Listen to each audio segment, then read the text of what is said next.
All right, class. We got two different types of problems in here related to similar polygons. And these two problems are really trying to answer this question. Um, are they similar? The last two videos, we knew they were similar and we tried to figure out their exact characteristics. So in this case, we don't know if they're similar. We have to really use the only two things we know about similar polygons. And if both of these things are true, ding, ding, ding, we know they are similar. So in the first example, we have three photographs, and at a quick glance, like, hey, they look like the same shape, different size. But under further investigation with the numbers that are hanging out outside of these dimensions in here in these photos, we're going to see that not all of them are similar. So let's take these two shapes right here, A and B.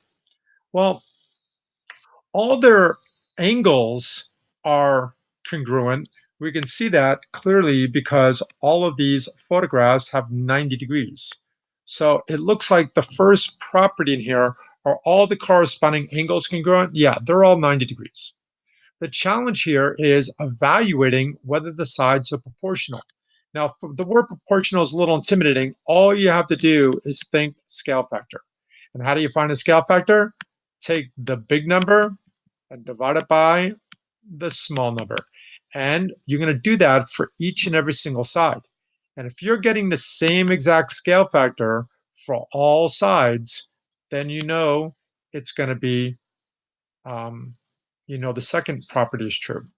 So I am going to take a look at these two numbers. Ooh, 12 and 12. Well, 12 and 12 has a scale factor of 1, because 12 divided by 12 is 1. Well, over here, it's 14 divided by 15. Well, 14 divided by 15, 15 divided by 14 is not 1. So notice this set of sides had a scale factor of 1, and this set of sides over here didn't have a scale factor of 1. So all the corresponding sides are not proportional. So right now, these two shapes, whoops, let me write a formal symbol in here. This is the similar symbol, but we put a slash through it to represent, hey, they are not similar. So A and B in here, these two photographs, they are not similar. Let's take a look at the top one here and B.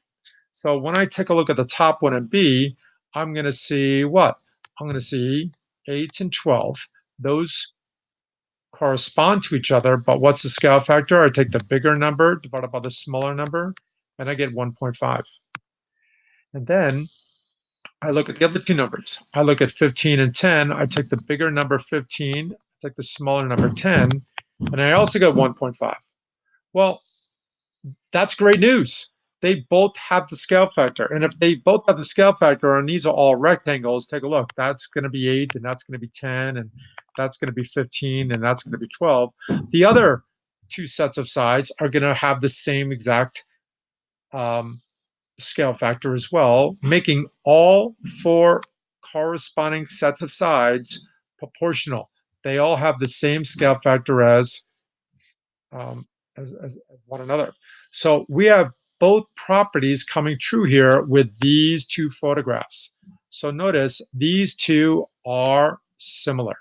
And would this photograph be similar to this one? Well, no, because if these two are not similar, then there's no way these two could be similar if these two are. So there's a little bit of logic in the concluding of what is similar and what's not similar. Hopefully you can see that photographs A and B are not similar, but this top one is similar to B. Let's take a look at one more down at the bottom in here. And basically, we're trying to answer that question. Are these guys similar?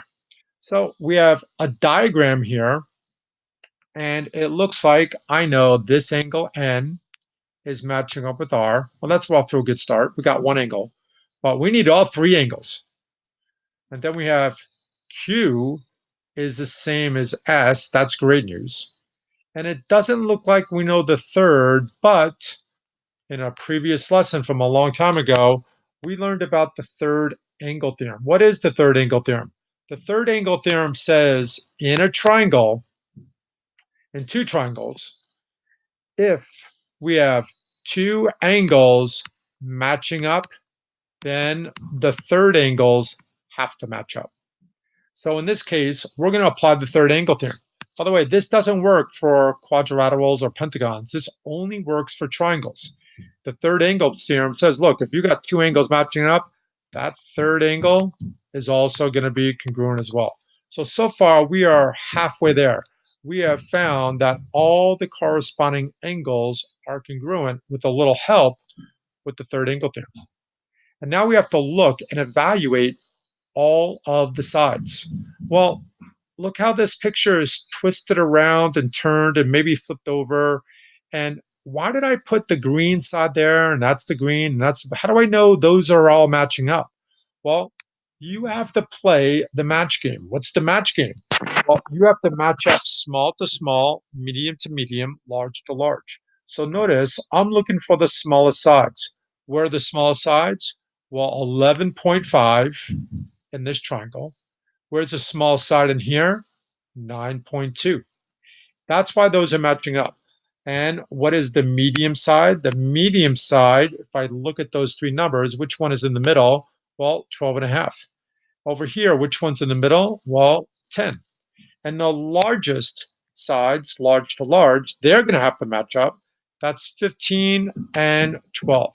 Well, that doesn't necessarily prove that they're similar. Those are just the sides that we're going to use to calculate the scale factor. So I'm going to use the two blue sides first, all right, for example, and I'm going to go 12.5 divided by 10. Notice big divided by small. And I'm going to see if that's the same as 11.5 all over 9.2. And I'm going to see if that's the same as 15 divided by 12. Notice here are the three sets of sides, and I need to figure out their scale factor. Well, the scale factor is not an obvious whole number here, so you have to break out your calculator. So I'm using my calculator right now, 12.5 divided by 10. That is 1.25 right there. Well, I need to test not this one, not that one, all of them. They all have to be 1.25 in order for these two shapes, polygons, to be similar. So now I'm going to go 11.5 divided by 9.2. It's nice to get rehearsal in here, and we're looking good. So far, I have two sets of sides that are proportional, and then the last one is 15 divided by 12. Ding, ding, ding. We have won the game. How do we win? All three sides are proportional. They all have the same exact scale factor. They all have the same exact sides. So that's why we say yes. These two sets of triangles, these two polygons, they are similar. Okay, I hope that helps.